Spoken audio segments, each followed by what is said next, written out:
Saudações aos entusiastas do esporte, este é o GP Total, desde 2001, no endereço www.gptotal.com.br, há muito tempo nas redes sociais. Agora você pode seguir a gente aqui no nosso canal de YouTube, o @GPTotal, youtube.com/GPTotal. Tivemos em dezembro nossa estreia e estamos correndo os meses, vamos correr o ano de 2024 com os nossos vídeos sempre às noites das segundas-feiras.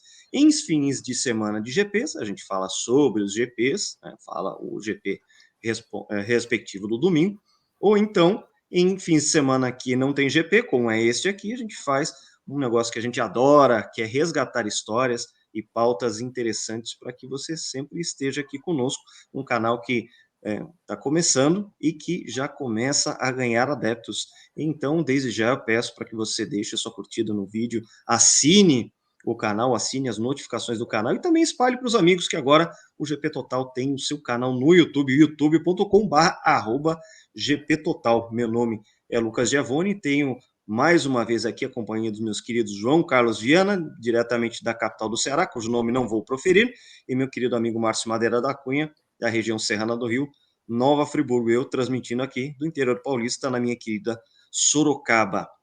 Pauta de hoje, vou até pegar aqui parte dessa pauta. Pessoal, este carro aqui está em xeque. Por quê? Porque tivemos em 2023 um domínio avassalador de um carro chamado Red Bull RB19.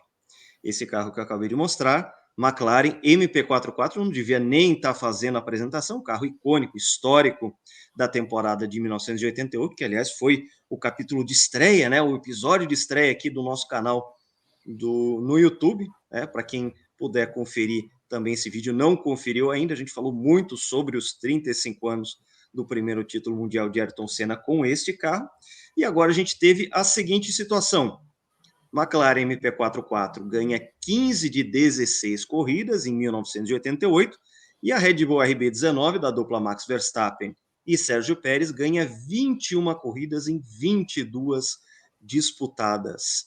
Então, na noite de hoje, a pauta de hoje é o duelo entre estes dois carros. Vamos aqui com os nossos queridos amigos fazer toda essa... vamos dissecar os carros em vários aspectos e a gente vai poder chegar aqui a algumas conclusões sobre pontos fortes e fracos de cada um e, ao final desse vídeo, a gente vai poder responder qual, afinal dos dois, é o carro mais dominante da história da Fórmula 1. Meu primeiro boa noite, João Carlos Viana. Suas considerações iniciais sobre este embate, McLaren MP44 versus Red Bull RB19. Boa noite, Lucas. Boa noite, Márcio. Boa noite quem nos vai assistir nesse momento. Bom dia, boa tarde, dependendo do que você está nos assistindo. Quando a McLaren em 88 vencendo 15 de 16 corridas, ela automaticamente se tornou uma referência para tudo que veio depois, né? E não faltou domínios nesses últimos 35 anos, né? Tivemos aquele momento muito forte da Williams, depois era Schumacher, era Vettel, era Mercedes com Hamilton, mas apareceu acho que não apenas um carro, mas também um piloto que tem uma mentalidade tão forte que eu não estou aqui, não vou nem comparar aqui piloto, mas o Max Verstappen, ele conseguiu maximizar, até usando um pouco o nome dele, o Max conseguiu maximizar o ótimo equipamento que ele tem. É um carro histórico, o RB19, a gente não pode minimizar isso. É um carro que tem um pedigree de Adrian Newey, que é um dos maiores projetistas da história da Fórmula 1, se não for o maior, é um dos maiores com certeza. Mas o que o Max fez em 2023 foi algo que conseguiu igualar 88, né?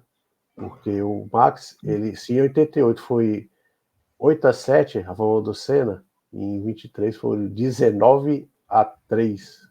19-2, desculpa. A 2.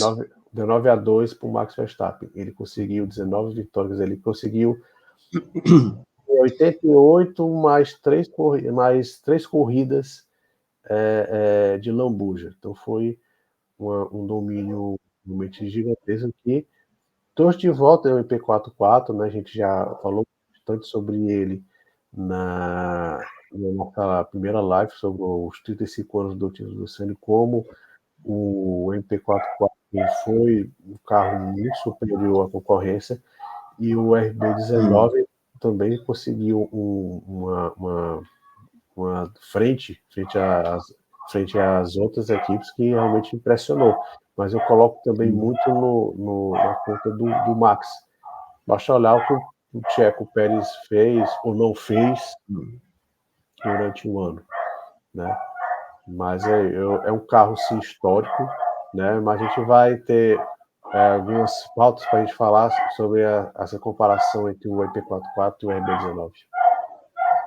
Márcio Madeira, meu querido amigo, suas considerações iniciais sobre esse duelo que vai ter na noite de hoje um vencedor para a gente poder cravar. Fala assim, olha, este é o carro mais dominante da história da Fórmula 1. Eu acho que a gente tem que analisar o contexto, sobretudo, né? Mais do que os números frios, né? Tem um intervalo aí de 35 anos entre esses carros. A competição mudou demais, a forma de se conceber um carro mudou demais.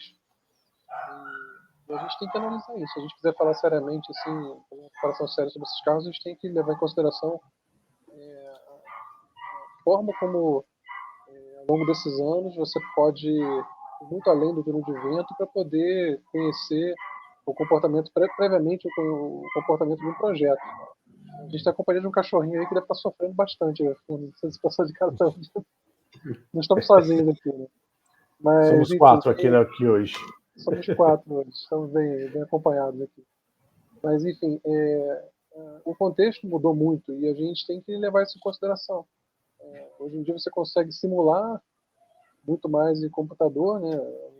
Várias diretrizes e várias situações de comportamento do carro, em simuladores e tudo mais. Então, a margem que você tinha, a margem que você tem hoje em dia para fazer diferença, tem que ser levado em consideração. E acho que a gente vai cair, eu deixo para vocês ao longo do programa muito mais os números, os dados estatísticos, e vou ficar um pouquinho com a parte filosófica dessa comparação, e me interessa mais. Eu acho que é um campo interessante de se refletir, e que acho que nos dá algumas informações legais, dá o que pensar. Comparar um pouquinho o mundo de 88 com o mundo de 2023, no que se refere a esse tipo de projeto, dá o que pensar, acho que é uma pauta legal para a gente desenvolver. Então não vou ficar em cima do muro, mas assim, eu acho que a nossa chave, mais do que números, é o contexto, a análise contextual. Sim, a questão aqui é que a gente vai colocar vários aspectos à mesa para que a gente possa, diante de vários aspectos a serem debatidos, a gente poder analisar os pontos fortes e fracos de cada carro e de cada contexto. Afinal de contas, o que a gente quer aqui é um aprofundamento entre os dois e não ficar só nessa frieza de números de, olha, a Red Bull agora é mais dominante porque ganhou 21 de 22, enquanto a McLaren só 15 de 16, né? A começar pela própria limitação do calendário, que naquela época era de 16 provas, né? Então a gente tenta fazer um exercício mental de quantas corridas uma Red Bull ganharia em 16, né?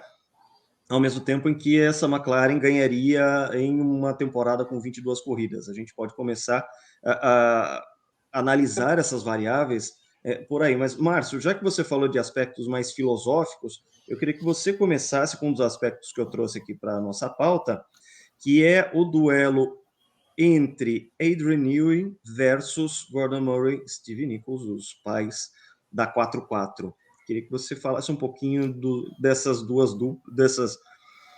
desse embate, né? No caso da 4-4, são dois pais que disputam ferozmente a paternidade do carro, enquanto que o Adrian Newey, como o João aqui bem ilustrou, se não é um dos maiores, é o maior projetista da Fórmula 1 em todos os tempos, tem vitórias mais do que qualquer outro ser humano na Fórmula 1. Os carros dele são para lá de vitoriosos. Se a gente pegar desde o tempo do começo dos anos 90, passando por Williams, McLaren e depois por Red Bull, a gente vai ter uma conta astronômica. Eu nem sei em quanto está a conta, confesso que eu nem sei em quanto está a conta das vitórias de Adrian Newey na Fórmula 1, mas a gente sabe que são muitas e no momento são inalcançáveis. Queria que você falasse um pouco dessas três figuras, Adrian Newey, Gordon Murray e o Steve Nichols.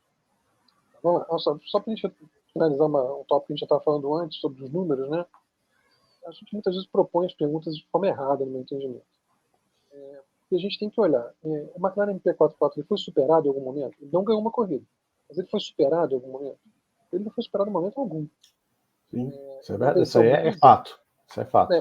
Ele não venceu o Monza por uma questão que a gente poderia chamar de uma doença autoimune daquele time, que foi justamente o Prost chamando o Marapuca para o Ayrton Senna. Foi um problema interno do time, a guerra dos pilotos, o Prost leva o Ayrton Senna, tira o Senna do trem de corrida normal dele, o coloca numa situação frágil, e ele acaba tendo aquela situação toda com o Schlesser, a vitória da Ferrari. Ali é uma polêmica que a gente não vai terminar nunca, né? Mas o Prost foi o pivô daquela situação. O carro não foi superado em momento algum. Ao passo que o RB19 foi superado, efetivamente, em Singapura. Foi Singapura, não é isso? Singapura. Então, tudo bem, uma pista diferente, mas o carro foi, naquele fim de semana, o conjunto foi superado em pista, né? É diferente do que aconteceu com o MP44. Aí a gente tem que voltar para a questão contextual, como eu falei. O McLaren MP44 tem hoje a paternidade disputada, né? Eu tive a oportunidade de entrevistar o Gordon Murray, e ele reivindica a paternidade daquele carro, como o Steve Nichols também reivindica. É um filho lindo, né? E assim, é muito justo que reivindica, porque aquele carro ele é icônico sobre todos os aspectos. Você para pensar, havia um combate, a morte dos tubos estava decretada naquela era turbo inicial, né? Estava decretada ao fim de 87. Você já vinha reduzindo o tanque de combustível dos carros, tem uma redução severa para 150 litros em 88, se a memória não está me traindo, era 195 em 87, né? Foi uma redução drástica no consumo de combustível, que é também na válvula Popov, que tinha sido introduzida em 87, limitando o bush, né, a 4 bares, e cai para 2,5 em 88. É fato. Havia maneiras de burlar um pouquinho essa limitação de 2,5, a Honda foi pioneira nisso, a Ferrari também, que fez vista grossa para a Ferrari, para haver uma competitividade maior ali. Havia um pouquinho era um pouco maroto esses 2,5 bares ali de pressão, mas de qualquer maneira a potência cai muito. A potência do torque cai muito de 87 para 88. E o consumo também fica muito mais restritivo, ao passo que já tinha aumentado anteriormente a capacidade de deslocamento volumétrico dos aspirados de 3 litros para 3,5 litros. Então, mais do que isso, a gente sabia que a partir de 89 todo mundo ia correr de aspirado. A boa parte das equipes não investiu em projeto novo para 88. Não houve grandes avanços. Você olha os carros que permaneceram com o motor turbo, as erros de 87 e 88, é difícil alguém conseguir diferenciar numa foto assim. A Lotus afinou um pouquinho, mas a essência do carro da Lotus de 85 para 88 mudou muito pouco. A Ferrari tinha um carro vencedor no final de 87 e praticamente mantém o mesmo carro para 88, esteticamente falando. Não houve uma coisa muito grande. A McLaren não. A McLaren, mesmo sabendo que 89 havia de aspirado, uma fórmula completamente diferente, ela parte para um carro novo. E aí a gente tem um carro muito mais conceitual do que a gente teria em 2023. Um carro ainda saía da prancheta. Você olhava os carros de 88, você pintava todos eles de branco, você consegue reconhecer a maior parte deles. Tinha a personalidade do construtor, o próprio Adrian Newey estava naquele grid, na Norte, né, com o Benjamin Capelli. Já estava fez lá. Um bom ano, né? E fez um bom ano com a March. A March fez um ano bem legal. Sobre circunstâncias específicas, esse é o ponto-chave que a gente vai tratar. Aquele carro era muito competitivo, né, sobre circunstâncias específicas. Ele tinha grandes qualidades, que você já via do Adrian Newey ali, que depois são lapidados ao longo dos anos, né? Mas quando a gente olha para aquele McLaren MP44, você nitidamente vê que ele tem um parentesco com o Brabham de 86, o famoso carro skate, né? Um carro de centro de gravidade muito baixo, mais refinado do que o Brabham, naturalmente, mas um projeto que foi feito para correr só um ano, e fizeram um carro novo, com esse conceito. O que acontece? Você tinha duas fórmulas de 88. Você podia seguir o caminho do aspirado e ter um carro competitivo, e naturalmente sendo semi-prost, uma McLaren aspirada em 88 ia ser um carro muito competitivo, uma equipe competitiva. E você podia seguir a fórmula do turbo que estava condenada e que ninguém sabia exatamente quão competitivo ia ser, com um consumo de combustível muito menor e com um boost muito menor.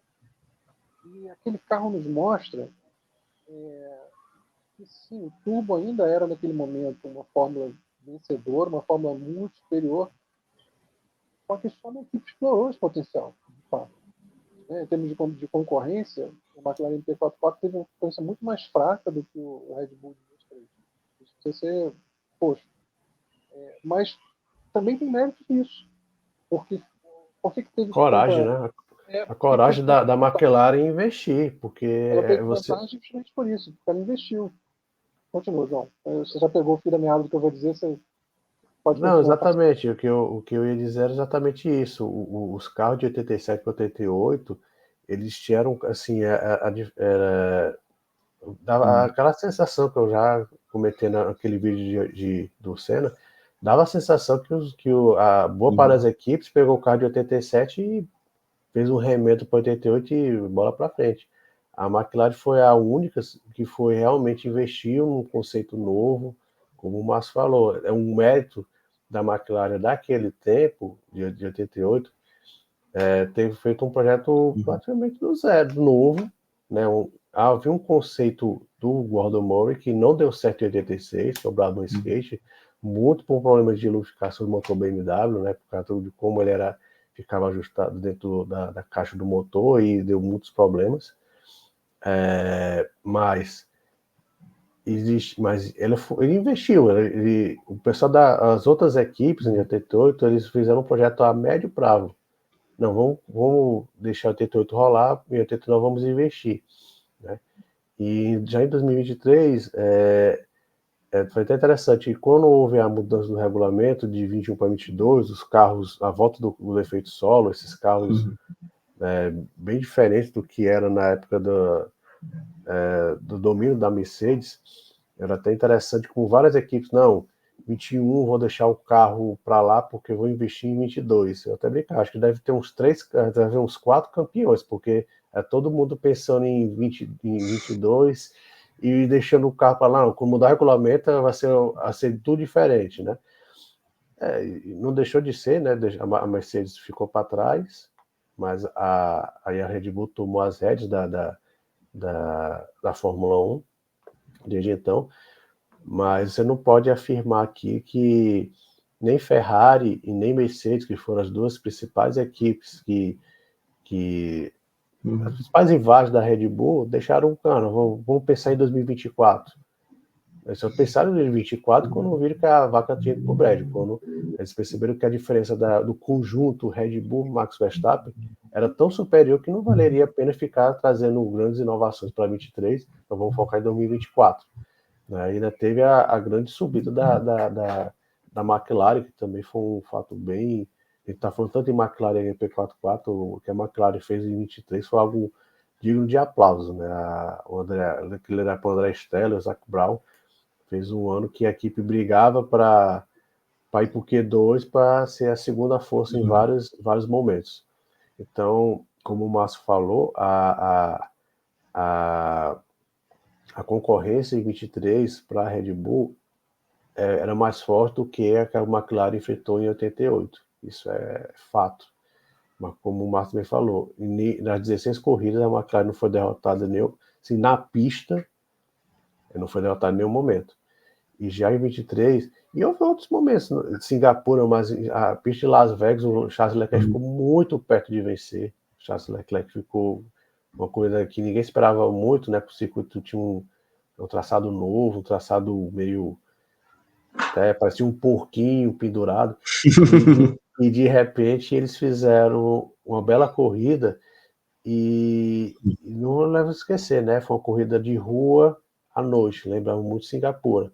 E a Ferrari chegou perto, o Leclerc chegou em segundo, chegou próximo do Verstappen, ele fez ultrapassagem do Checo Pérez na última volta, né? Foi algo que ficou muito mal para o Pérez na época, mas houve corridas em que a Red Bull poderia ser derrotada. Você via a Red Bull, mas o Max Verstappen tirava mais e evitava essas derrotas. Era para ter tido mais derrotas, assim, a Red Bull.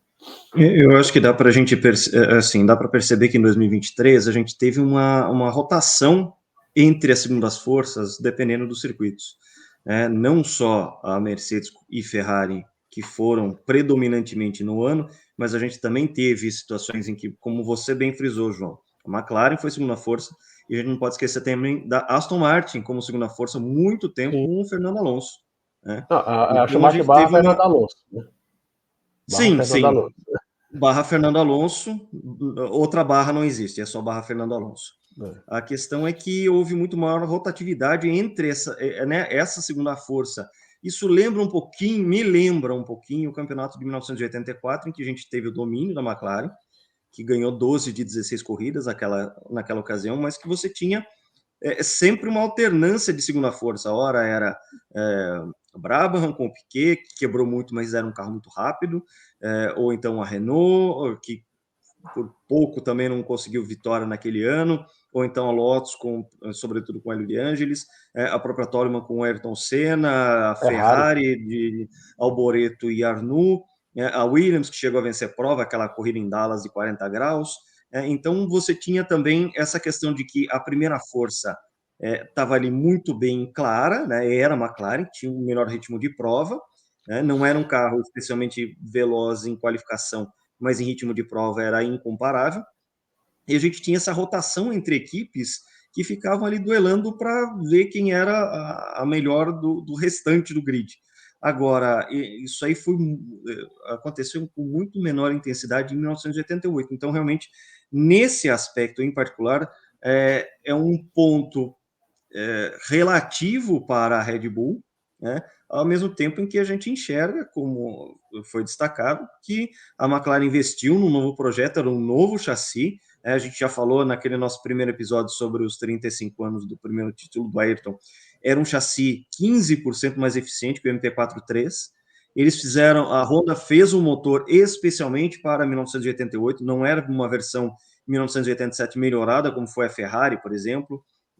Eles fizeram um novo motor com menor centro de gravidade, muito mais adaptado às 2,5 atmosferas que eram do regulamento, travadas pela pop-off, e também o gerenciamento de consumo de combustível para 150 litros, que, bem dizer, né, se a gente fizer uma conta meio de padaria assim, seria de 2 km por litro, numa corrida aí de 300 quilômetros.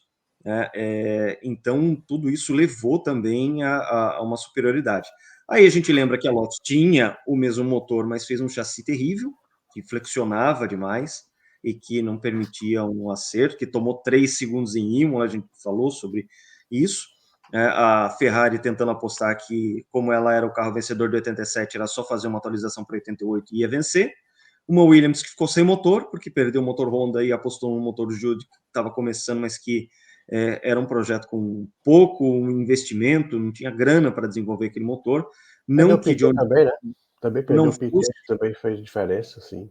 Isso também faz diferença, porque eles tentaram ali um prolongamento do projeto de suspensão ativa que não se provou frutífero, porque Mansell já não gostava do sistema lá em 1987, em 88 ele e Patrese também não tiveram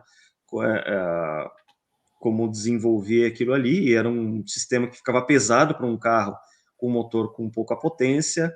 Eles tiveram que reverter para carro passivo durante o ano, e muitas quebras, problemas de freio. O próprio Mansell falava isso no resumo da temporada lá de 88, em que o carro era ruim de freios também. Então, tinha todo um aspecto de que todas as equipes que estavam ao redor de McLaren, que poderiam mostrar alguma coisa, elas não tinham um pacote minimamente justo para que pudesse haver uma disputa contra a 4x4. Então, nesse aspecto, a qualidade dos rivais era muito mais intensa para a Red Bull do que para a McLaren, ao mesmo tempo que a gente enxerga um mérito claríssimo da McLaren de ter colocado um carro tão superior assim à concorrência, e nisso a gente tem a qualidade, inclusive, né, que a gente já falou aqui, a qualidade da derrota de cada um dos times, né? Cada time perdeu uma corrida nas suas respectivas temporadas. A de Singapura, sim, a Red Bull foi batida em pista, enquanto a que aconteceu lá em Monza, 1988, que a gente até discutiu naquele primeiro episódio. Quem não viu o episódio, por favor, veja o nosso capítulo de estreia aqui do nosso canal.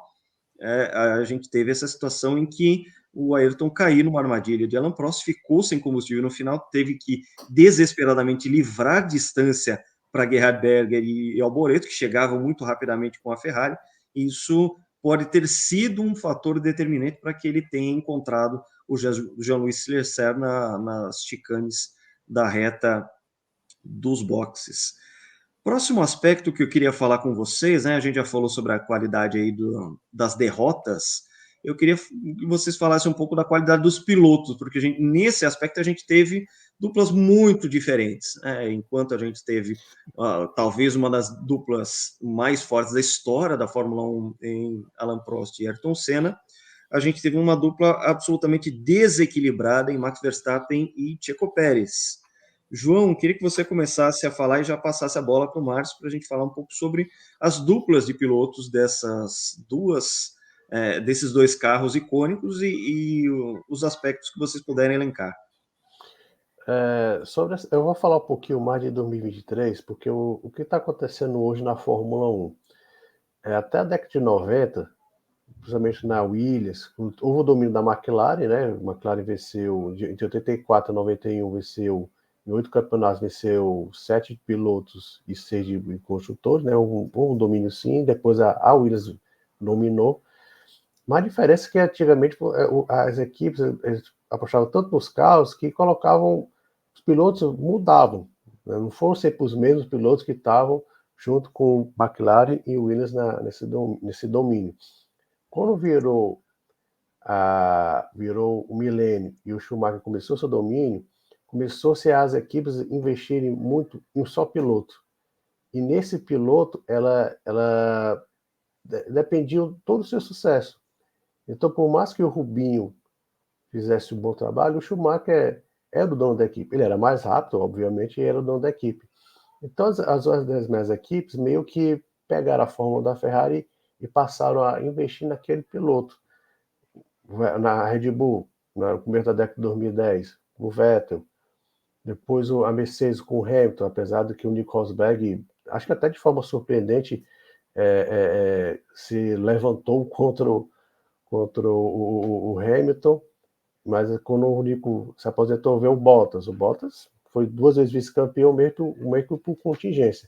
Então na Red Bull acontece algo muito parecido. O Checo Pérez, ele não está ali para fortalecer a Red Bull, ele está ali meio que para marcar ponto no Mundial de Construtores. Apesar de que o que o Verstappen fez em 2023, se só o Verstappen marcasse pontos, ele fez mais pontos que o vice-campeão de construtores, que foi a Mercedes. Entendeu? Mas hoje, você vai ver, vai ser muito difícil você ver uma dupla tão igual como houve em 88.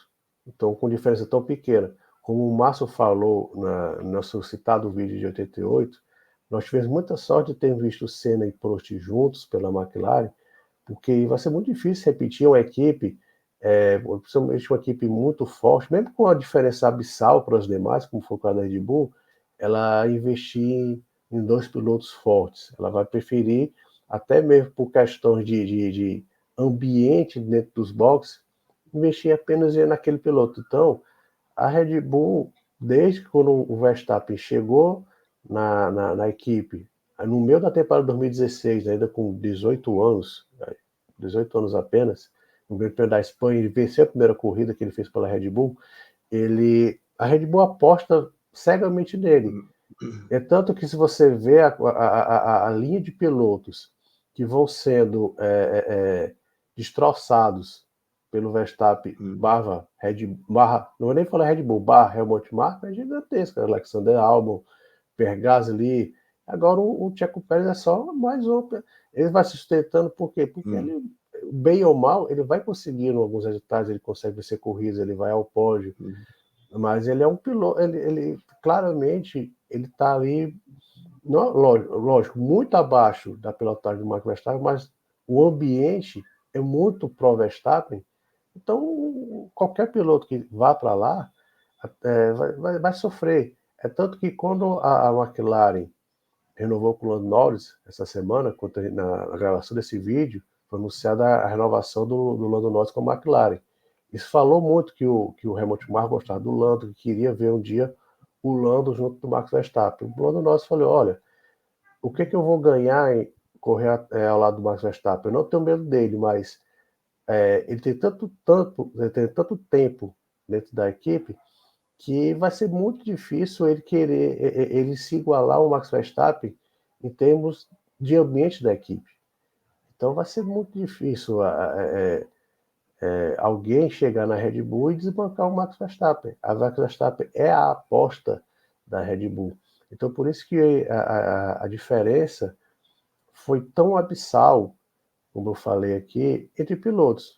Lógico, os são dois gênios, são dois gigantes, são duas lendas da Fórmula 1, mas vai ser muito difícil, mesmo a Red Bull muito acima das demais, ela investir num segundo piloto para bater de frente com o Max Verstappen. O Max ele é um dos grandes da Fórmula 1 já. Ele se filmou nessa situação. É um piloto muito completo, no sentido de pilotagem mesmo. Estou sendo redundante aqui, porque é claro que ele não consegue, não dá para esperar dele um conhecimento de setup que o Prost tinha, que o Piquet tinha. Nesse sentido, não. Mas é um piloto que entrega desempenho sob qualquer circunstância. Tem muito mérito da Adrian Newey também. O que eu ia dizer é que ele evoluiu nesse sentido. A questão central que eu vou abordar com mais calma daqui para frente um pouquinho é justamente que existem muitas camadas para você projetar um carro vencedor. E o Adrian Newey não tinha essa noção em 88, como ele tem já na década atual. De que não basta só você buscar um pico de downforce. A gente já falou sobre isso em outras situações, mas é central isso. Você fazer um carro vencedor depende muito de você ter uma compreensão de que existem muitos outros parâmetros para serem levados em conta. O carro tem que entregar desempenho constantemente, não pode ter fuga, vazamento de downforce quando está em turbulência, quando está com pneus virados, quando está com rolagem, quando está freando, acelerando, ou passando em bumps, enfim. O carro não pode surpreender o piloto. E o que a gente olha vendo o Max pilotar é que ele tem muita confiança no carro. Ele tem muita confiança de que o downforce vai estar ali. A gente vê aquela volta espetacular dele, ainda era o carro de 2021, mas a filosofia construtiva era a mesma, né? Aquela volta que ele acabou batendo na classificação na Arábia. Você vê ali um piloto muito confiante, um piloto que estava realmente assim, apostando que o carro ia aguentar, que o carro ia dar conta, ia fazer. Então a gente nota o Max com muita confiança no carro. Ele acelera sem medo, né? Então tem méritos também aí do Adrian Newey, uma filosofia que ele foi concebendo e aprimorando com o passar das décadas, né? Mas o Max, fatalmente, um piloto que tem que ser colocado entre os grandes da Fórmula 1 não é tão rápido, né, em classificação quanto outros, mas tem um ritmo fortíssimo sob qualquer circunstância. Agora, a gente não pode deixar de considerar que a gente vive o ápice histórico, pelo menos até aqui, dos concentradores de números. A gente vive uma realidade que os carros não quebram mais. O carro da Red Bull ele é projetado para ser bom sob qualquer circunstância, como eu falei. O Max entrega essa pessoa sob qualquer circunstância. Se você consegue ter o conjunto minimamente mais rápido, tipo de prova, você vai vencer fatalmente. Porque você tem troca de pneu obrigatória, você tem DRS. Então não tem como segurar a posição. Se você tem alguém mais rápido que você atrás de você, não pode dizer que não tem. O Alonso fez isso em Interlagos e foi tão marcante para a gente ele ter conseguido vencer um duelo com o Pérez em Interlagos, principalmente porque foi uma exceção. Você atualmente conseguir segurar a posição sem ter o conjunto mais rápido, virou exceção completamente.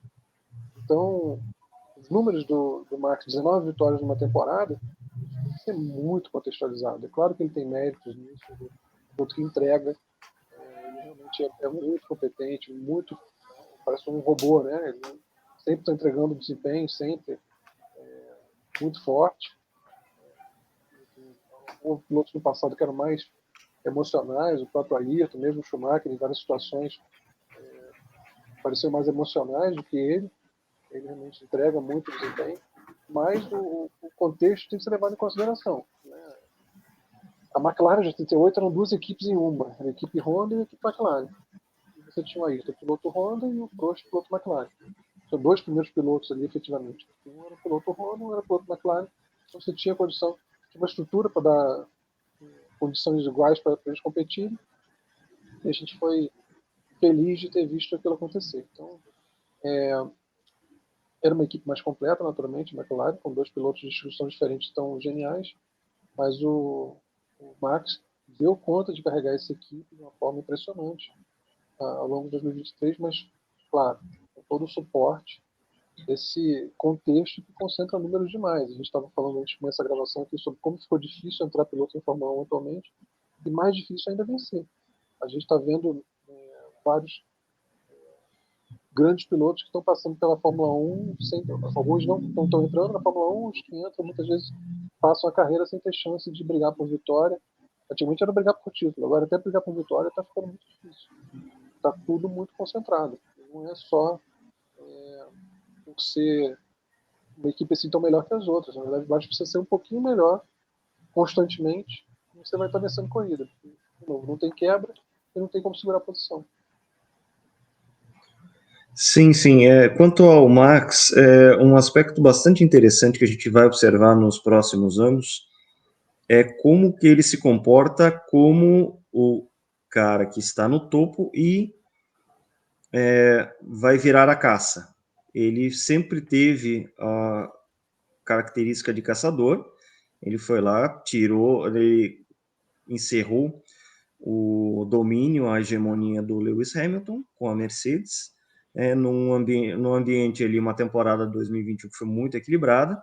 Hoje ele é o piloto dominante, mas a gente ainda vai ter a possibilidade de enxergar como é que ele vai lidar com essa situação de ser o desafiado. Ele até agora sempre foi o desafiante. Hoje ele não tem quem o desafie, por causa dessa integração absurda que ele tem com o carro projetado pelo Newey, né? E a gente enxerga no Newey a diferença realmente entre as equipes. A gente vive sob a égide do teto de gastos, que, né, o cap de budget, que faz com que as equipes mais ou menos tenham o mesmo dinheiro para desenvolver os carros. A gente está falando, claro, das equipes de ponta, né, mas o componente que dá o carro superior, a gente consegue enxergar isso no Adrian Newey.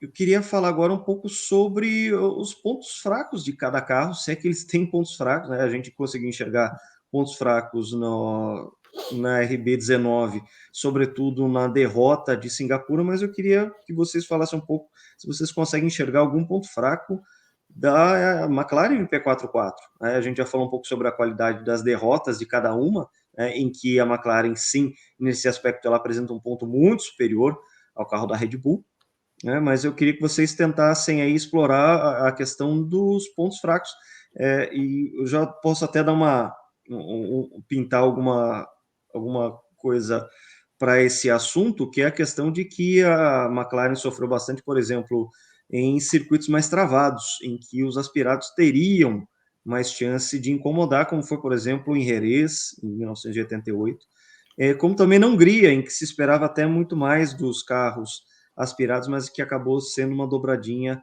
da McLaren. Márcio, eu queria que você começasse esse aspecto, a gente desenvolver esse aspecto sobre pontos fracos de cada carro, mas sobretudo da 44, que realmente foi um carro que pouquíssimo mostrou esse tipo de aspecto. Ele era um carro conceitual, né? E sendo um carro conceitual, ele tinha personalidade, vamos dizer assim. Tinha um trecho maior do que os aspirados naquele momento. Então, tinha questão também de peso. quando chegou-se a Hungria, todo mundo apostava que os aspirados iam sair melhor do que os turbos. E, na verdade, o Prost largou lá atrás, largou em sétimo, se eu não me engano. O Ayrton que buscou uma pole totalmente improvável naquela... A pole foi mais dele do que do carro naquele momento ali, sofreu muita pressão do Mansell no início da corrida. E aí depois o Prost veio com aquele treino de corrida, aquele ritmo muito forte, o alcança e tem um embate entre o piloto ascendente e o piloto descendente. Mas foi muito mérito dos pilotos ali na Hungria. O McLaren ele era o carro mais veloz, ele tinha uma velocidade reta muito grande porque ele tinha um arrasto muito baixo, como você falou, ele era muito eficiente. Você tem a comparação direta com a Lotus, que tinha o mesmo motor, e a Lotus não podia usar a mesma pressão de turbo porque o consumo de combustível da Lotus era maior, por causa do arrasto. Então ela tinha que correr com o mesmo motor, mas na prática não era, porque o arrasto era tão maior que ele tinha que economizar combustível e um problema alimentava o outro. Ao passo que o McLaren Que podia usar mais... trapizonga. o McLaren podia usar... não é nem pressão, na verdade, né? Falando de mistura e outros expedientes. Você podia aproveitar muito mais a potência do Honda no McLaren do que no Lotus por causa da eficiência do chassi. Então, o carro não tinha grandes pontos fracos, ele tinha personalidade, ele tinha preferências. E assim, como eu estava te dizendo, é um carro que foi projetado numa era muito mais analógica do que o carro de 2023. Eu sou obrigado a fazer uma analogia aqui vou pedir licença, Marcel, nosso amigo Marcel Pilato, fazer uma analogia com o que aconteceu no xadrez. Que é muito animador, Lucas, que a gente tenha em 2023, você vai me falar, o Marcos está falando que é animador isso, mas é muito animador que você, numa era digital, que todo mundo tem acesso a programas que você consegue simular situações de corrida com tanta precisão, e você consiga ter uma equipe que ainda se sobressaia graças aos conceitos de um projetista. A gente estava falando mais cedo hoje sobre a importância dos ensaios numa era de muita valorização do rigor científico, né? E método e resultado, método e resultado, método e resultado. E eu estava vendo, por exemplo, falava-se muito isso do xadrez. Muita gente questionava se, depois da Segunda Guerra Mundial, quando começa a Guerra Fria, um fator decisivo, mais do que a corrida armamentista, certamente foi a corrida tecnológica. A corrida de você desenvolver inteligência artificial, a máquina de Turing, né, que começou ali no esforço da Grã-Bretanha por quebrar a criptografia alemã, o Enigma. E o Turing ele não era exatamente um enxadrista, mas ele trabalhou com alguns dos principais enxadristas ali do Reino Unido e se interessou e naturalmente os dois lados entenderam que um modo de você desenvolver inteligência artificial seria fazer uma máquina capaz de jogar xadrez, capaz de fazer boas escolhas do xadrez e vencer um grande mestre. Isso foi um parâmetro que foi sendo desenvolvido ao longo da Guerra Fria, né? Teve aquele match famoso do Kasparov contra o Deep Blue em 96, que ele venceu, depois em 97, Deep Blue venceu. O Kasparov sempre sustentou que tinha algum grande mestre por trás, porque ele fez armadilhas para o computador, e o computador saiu daquilo ali, ele sempre acreditou que tinha um ser humano ali por trás. Mas aquilo foi muito emblemático na época e ganhou muitas notícias, porque o computador está finalmente superando a mente humana. Mas é curioso, porque aí começou -se a falar, bom, daqui a algum tempo o xadrez vai acabar, todo mundo que comandar as peças brancas vai vencer fatalmente, porque tem o primeiro movimento, tem a iniciativa do ataque. Temeu-se, de fato, que com computadores, com redes neurais capazes de fazer tanto aprofundamento, ver 25 lances à frente, em questões de segundos, quer dizer, Pô, Marcelo. Vocês estão me ouvindo ainda? Deu um pique aqui, rapidinho. Só foi um pulinho. Você consegue definir qual seria o melhor movimento em cada posição, e temeu-se que o jogo fosse acabar. Tá bom, vai todo mundo aprender isso aqui, vai decorar qual é o melhor movimento para cada situação, e vai ficar sem sentido. Todo mundo vai fazer o melhor movimento sempre, quem começar com a branca sempre vai vencer. E apesar disso, a gente tem um gênio atual, que é o Magnus Carlsen, norueguês, que continua mantendo um patamar de rating 50 pontos, 60 pontos acima do segundo colocado há mais de uma década, né? E esse segundo colocado vem se revezando. E eu vi um jogo dele há pouco mais de um mês, e ele fez um movimento que o computador avaliou como um blunder, né? Como um erro crasso. E, na verdade, foi provavelmente o lance mais genial do ano passado. Que contextualmente, ele precisava empatar aquela partida para vencer um match. E o computador não foi capaz de entender isso. O computador via que tinha caminhos que eram mais promissores para você vencer uma partida, mas ele não foi capaz de considerar o contexto de que para ele precisava empatar aquela partida para vencer o match. E ele visualizou, fez um raciocínio muito profundo de 10 jogadas, em que ele via um caminho forçado, de empate forçado ali, e o computador considerou um erro, ao passo que era um lance brilhante. E é muito animador ver que a criatividade, e eu penso naquela questão do ensaio, do rigor científico, quão importante é você saber para onde está indo. Não só buscar método e resultado, mas saber para onde você está indo. O Adrian Newey, assim como o Magnus Carlsen, ele sabe coisas que os outros não sabem. E não é no acesso à informação, é no conceito. É no conceito. Para você falar, o carro precisa disso. Ele está buscando coisas que os outros não estão buscando. Essa é a questão central. Porque as informações todo mundo tem acesso. Tem mais tempo de túnel de vento, tem mais tempo de cima. Tá bom, mas todo mundo consegue ter acesso a essas informações. O conceito. Claro que a margem que você tem hoje é muito menor do que você tinha em 88, tanto que você vê tentativa e erros, projetos totalmente diferentes. Os carros eram muito mais diferentes em 88, sobre vários aspectos, do que são hoje em dia. Hoje em dia todo mundo tem uma noção muito grande de onde está o downforce, onde está a redução do drag, né, do arrasto. Só que o conceito, o carro precisa ter essas virtudes para poder ser bom. O Adrian sabe coisas que os outros não sabem. E isso é fantástico. Que a gente consiga ter, numa era de tanta informação, alguém que ainda faça diferença, como o Magnus faz diferença no xadrez. Você tem o Adrian fazendo diferença no projeto de um automóvel. Isso é sensacional, é animador, que a gente ainda consiga ter, e isso está no conceito, Lucas. Isso não está no acesso à informação, isso está no ensaio, não está no rigor científico, entendeu? Está em você saber o que você tem que buscar, você ter compreensão do todo, da filosofia, que faz o computador achar que foi um erro, uma jogada genial. Isso é o que ainda nos diferencia da máquina, né? E é muito animador. Então, assim, existe... Claro que se você comparar com a concorrência, o MP44 foi um carro muito superior ao Red Bull de 2023, porque foi um carro que dominou por completo.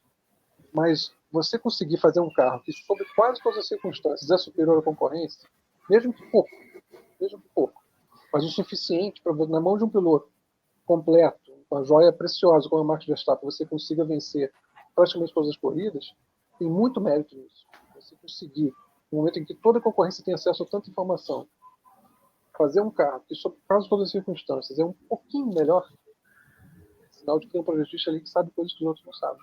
Isso é muito reconfortante.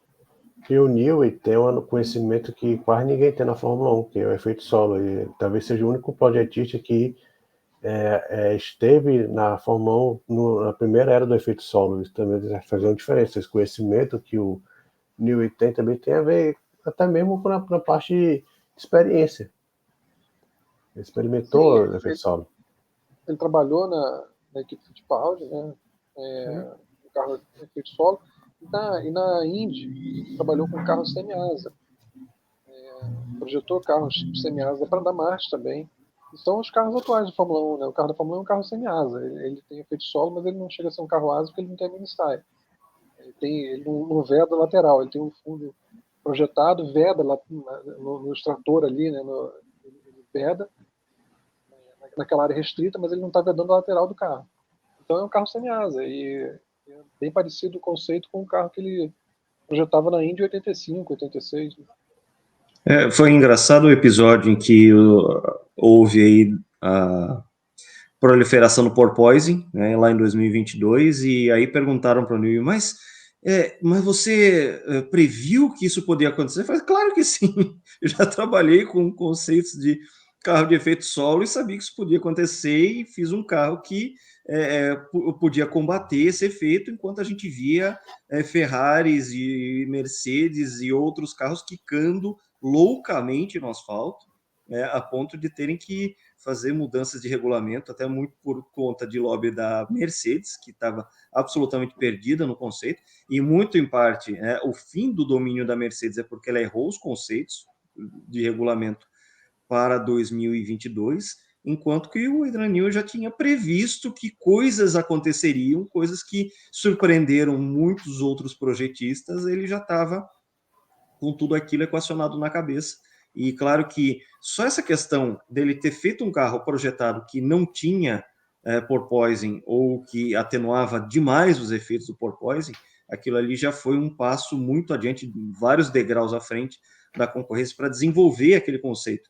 Tanto que 2022 começa com o domínio da Ferrari, né, nas duas três primeiras corridas, e logo em seguida a gente já tem o Newey falando assim, não, agora acertei a mão, vamos em frente. E a gente já tinha tido um 2022 de dominância de Max Verstappen, é uma dominância que começou pouquinho tardiamente, e que aflorou de maneira acachapante em 2023.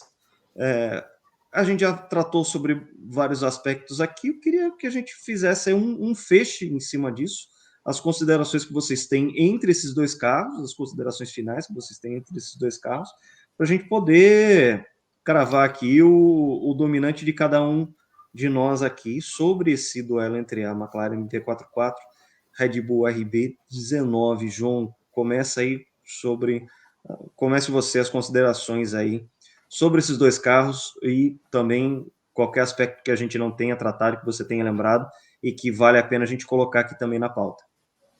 Uma coisa que a gente não falou, é uma coisa bem rápida, né? Que em 88,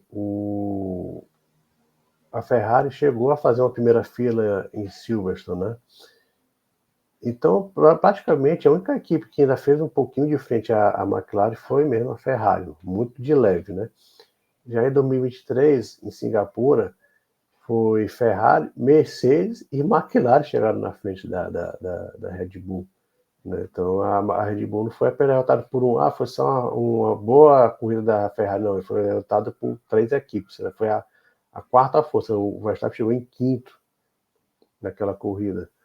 Né? E uma estratégia diferente e tudo mais. Olhando a parte, não vou nem usar a parte filosófica, que o Márcio já falou muito bem, mas a McLaren foi soberana naquele ano, então de dominância em relação às rivais, a McLaren ainda está à frente da Red Bull, sim. A Red Bull teve, sim, uma concorrência mais forte, né? Mas a McLaren, pelos pilotos que tinham também, o momento que os pilotos viviam, não dá para não ter aquela sensação que a McLaren bateu em dedo desse, não, tinha Piquet, então tricampeão, tinha Mansell, o Berger também era um piloto muito conceituado na época, mas o momento do Prost e do Senna era muito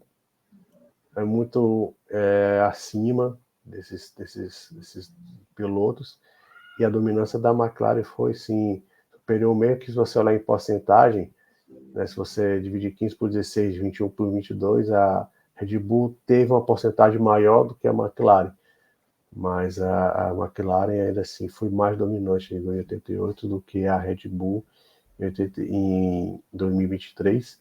A única derrota da McLaren foi, não vou dizer foi um fogo amigo, né, que a gente já discutiu no outro episódio, foi um fogo amigo em que o Senna caiu na armadilha do Prost e acabou se envolvendo naquele incidente com os Lessa. Então, eu ainda volto na McLaren, sim, pelo contexto, né, como o Márcio também falou, tem um contexto daquele de 88, a McLaren foi muito corajosa, como a gente salientou aqui, foi muito corajosa em apostar no projeto novo. A Honda foi corajosa em produzir um motor por 12 meses, praticamente, e pegou 2 pilotos que estavam no auge, o Senna chegando, se aproximando do auge, e o Prost ainda no auge. Então, sim, superior à Red Bull, apesar de que o Verstappen ele foi muito impressionante em 23, em vários momentos em que a Red Bull ali, a gente pode perder aqui, mas o Verstappen ia lá e maximizava, usando um pouquinho o seu nome, maximizava a diferença que a Red Bull tinha para as demais, mas a McLaren 88 em termos de dominância, é superior à Red Bull, sim. Muito por pouco, mas pela várias circunstâncias de 88, equipes que não se prepararam talvez de forma adequada para aquela temporada, por N razões, o fim era turbo, a gente falou aqui, mas a McLaren, sim, em termos de dominância, ainda é superior à Red Bull. Um conjunto muito completo, né? Você falou de Silverstone. Silverstone nunca foi um circuito particularmente bom para a McLaren, principalmente naquela época, né? Numa situação de classificação, sem pneu de classificação, que era o grande forte do Ayrton. A Ferrari não tinha problema de consumo de combustível naquelas circunstâncias. Monopolizou, fechou aquela primeira fila. E aquela foi uma vitória muito do Ayrton também, né? A forma como ele partiu para cima debaixo de chuva e assumiu os riscos lá. O Prost chegou a tomar a volta dele naquela corrida. Então, uma corrida que o Ayrton teve muitos méritos também, manteve muito forte. Uma corrida que a Martin, do Adrian Newey, apareceu muito bem também com o Gugelmin. O Gugelmin estava com o assoalho solto ali, o assoalho batendo no chão, lixou, perdeu boa parte do assoalho naquela corrida. O pessoal não acreditava depois que ele tinha conseguido manter o controle daquele carro. Ele fez uma quarta posição debaixo de chuva ali. Primeiros pontos dele. Foi uma corrida excelente do Maurício, com o carro do Adrian também. E a McLaren, se você parar para pensar, ela trocou de motor, né, de 87 para 88. Não foi só um carro novo. Ela pegou um motor que a Lotus já conhecia, a Lotus tinha que levar vantagem, então ela já conhecia que foi um motor novo, mas era um motor Honda, essencialmente, com especificações diferentes. E a gente não pode esquecer, por exemplo, que a Honda estava levando tão a sério, a McLaren e a Honda levaram tão a sério aquele único campeonato. Estavam testando já o aspirado para o ano seguinte, mas continuaram o desenvolvimento, no México, por exemplo. A Honda fez um motor específico, uma configuração específica para o México, para altitude, era um motor diferente. Então, era um carro uma equipe, na verdade, que era muito forte, aquela combinação daquele carro, aquele motor, com aqueles dois pilotos. E não só isso, porque se a gente para pensar, em 84, a McLaren estava estreando motor novo. Ela chegou a correr no final de 83 com motor novo, mas não teve um período de adaptação, de desenvolvimento do motor com tag forte. Já foi dominante em 84. Estreou o motor já sendo dominante. E naquele momento todo mundo pensava no John Barner, né? O nome do Barner ficou muito forte naquela altura, por ter projetado um carro que foi competitivo e vencedor durante 3 temporadas, né? Principalmente 84, mas conseguiu ainda ser campeão até 86. E em 88, já sem o Barney, a McLaren repete os feitos de criar um motor novo com um carro campeão. Então a gente deve nos dizer muito sobre a estrutura, sobre a qualidade da estrutura daquela McLaren dos anos 80, conseguir de novo estrear um motor no título mundial e a coragem de ter colocado, tudo bem que o Ayrton veio com um pacote irresistível da Honda, mas alinhar Senna e Prost dentro do mesmo time, obrigando os dois a cooperarem no que respeito a informações, dando condições iguais, a despeito de coisas que foram ditas na época, mas a gente sabe que todo mundo trabalhou com muita ética ali, tanto na parte da McLaren quanto da Honda, para que a gente tivesse em condições de competir. Você pode argumentar o motor casava melhor com as características do Ayrton, tá? Mas eram motores iguais ainda assim, quer dizer, poder casar melhor com as características do Ayrton, mas foi muito, muito precioso a gente poder ver aquele chassi, com aquele carro, com aqueles pilotos, sem ordem de equipe. Foi muito precioso, algo que a gente infelizmente não vê mais. Porque há no grid, por melhor que seja o Max, há no grid pilotos que, em condições de isenção, poderiam brigar com ele de forma interessante. A gente já tem o Alonso competitivo, a gente tem o Hamilton, e tem outros jovens talentos que poderiam, de repente, numa situação de igualdade de condições, fazer pelo menos uma porcentagem muito melhor do que esse 19,2 que a gente tem em 2023. Diante de todos os aspectos que a gente tratou aqui, e principalmente a questão da qualidade dos pilotos, a qualidade dos rivais é uma coisa relativa, mas assim, a qualidade das derrotas de cada um, e diante dos pontos fracos de cada carro, eu também vou ficar com a McLaren, também é o meu voto. E quando a gente para pensar um pouco o que foi a temporada 2023, a gente encontra muito mais semelhanças à temporada de 1992, por exemplo, que foi o domínio da Williams do Mansell, e principalmente a temporada de 2004, com o domínio, a temporada mais dominante do Schumacher com a Ferrari, em que a gente teve essa rotação de concorrentes ali tentando ser o melhor do resto. Naquela época era a BAR, a Renault, a Williams, quando também deu uma melhorada no projeto, a própria McLaren também, na época que era do Adrian Newey, aquele Adrian Newey de picos de downforce também, tentando criar um carro radical para que pudesse combater a Ferrari. A gente consegue enxergar em 92 e 2004 paralelos muito mais consistentes com 2023 do que 1988, em que a gente teve talvez a dupla mais forte de todos os tempos de serem Prost dividindo as vitórias. Tanto que naquela primeiro episódio que a gente fez aqui do canal, no nosso canal do YouTube, a gente colocou que, na verdade, aquele duelo de 1988 foi um duelo por vitórias, até por causa do sistema de melhores resultados. Então, quem ganhasse mais corridas entre esses dois gênios de todos os tempos, Ayrton Senna e Alain Prost, seria o campeão da temporada. Enquanto que a gente teve lá em 92 uma temporada de domínio do Mansell, em 2004 uma temporada de domínio do Schumacher, ainda que o Rubens Barrichello em 2004 tenha sido muito mais piloto do que o Sérgio Pérez fez em 2023. Então, diante destes contextos, principalmente a questão da qualidade da derrota de cada carro, eu creio que se aquela temporada de 1988 tivesse 30 corridas, eles teriam vencido 29. Enquanto que se pintasse alguma outra corrida noturna, de rua, ou alguma circunstância parecida com Singapura, de novo a Red Bull ia claudicar, ia enfrentar uma dificuldade de uma concorrência que estava aqui com um gap muito mais apertado entre elas, sem deixar de colocar nisso um mérito da McLaren de ter colocado um carro que foi extremamente bem nascido, de um motor novo, tudo aquilo que a gente falou. Era um chassi novo, bem diferente dos desenhos que o Barnard vinha, e se a gente pegar a McLaren MP4-1, original lá de 1981, o chassi, o carbono, e a gente pegar até MP4-3 de 1987, a gente está falando de um período de 81 a 87, os chassis são muito parecidos.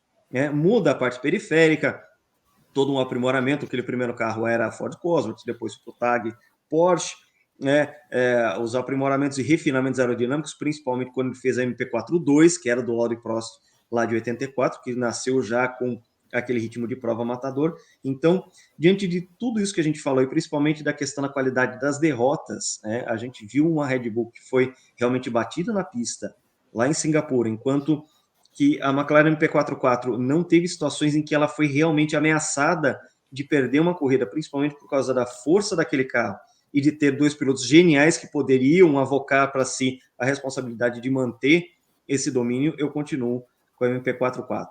Alguma consideração a mais de vocês, amigos? Não, acho que é isso.